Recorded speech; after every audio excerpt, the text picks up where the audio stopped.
You know, it's pretty amazing to think about. What if the one clue needed to solve a crime wasn't in some high-tech forensic lab, but was actually captured on your neighbor's doorbell camera? Well, in Laurel County, Kentucky, that's exactly what happened. We're going to talk about how a single piece of surveillance footage from a regular home managed to turn an entire community into a team of investigators. And that really is the big question here, isn't it? It's one thing to see a grainy clip on the evening news, but what does it actually take for that footage to spark real community action? This case from near London, Kentucky, gives us a perfect, real-world window into how that whole process really works, step by step. So let's dive in. Our story kicks off on a seemingly ordinary residential street, where a private camera recorded something that would set this entire chain of events into motion. Okay, so what actually happened? Well, at its core, the incident itself is pretty straightforward. A suspect was caught on video, allegedly trying to break into a car. But the crucial part here, the real game changer, isn't the act itself. It's that it was captured.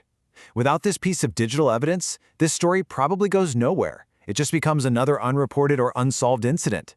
That video gave investigators their very first real lead.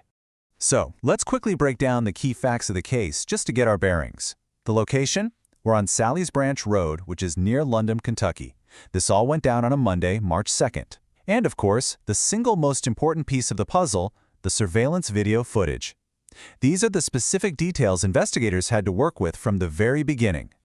So, once a formal report was filed and the police had that clear video in hand, this whole thing shifted. It went from a private concern to a full-blown official investigation. So, how did the authorities respond? Well, the response from the Laurel County Sheriff's Office was both methodical and immediate. First, they officially filed the report, which is what gets all the legal wheels turning.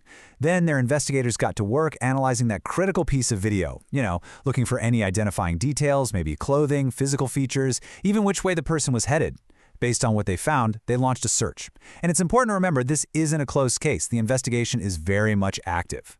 And this, right here, is where the whole story takes a really interesting and critical turn. Law enforcement looked at the evidence they had, and they realized they needed something more than just their own resources. They needed to activate their most powerful asset, the community itself. This quote, "This is the pivot point for the entire investigation. It's a direct appeal, and it transforms people from just passive bystanders into active participants.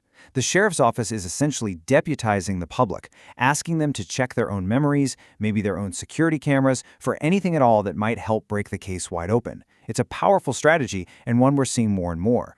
This shows you that modern-day crime-fighting partnership, in action. It starts with technology, right? A camera captures an event. That leads to an official police investigation. But that crucial bridge, the thing that often leads to a resolution, is step 3, getting the public involved. And why is that so important? Because the community has eyes everywhere. They have local knowledge that law enforcement just can't replicate. Someone might recognize a face, a car, or even just notice something that feels a little out of place. That input is often the key that unlocks the entire case. So what's the big takeaway here? Why does this one incident on a quiet road in Laurel County matter so much, well beyond its own borders? This is it. This is the heart of it. Just think for a second about all the technology that surrounds us. Doorbell cameras, private security systems, dash cams in our cars, and, of course, the incredible high-definition cameras we all carry around in our pockets. This tech is absolutely everywhere. And when you combine it with a vigilant and engaged community that's willing to share information, you create this incredibly powerful intelligence network that police can tap into. It fundamentally changes how crimes are investigated.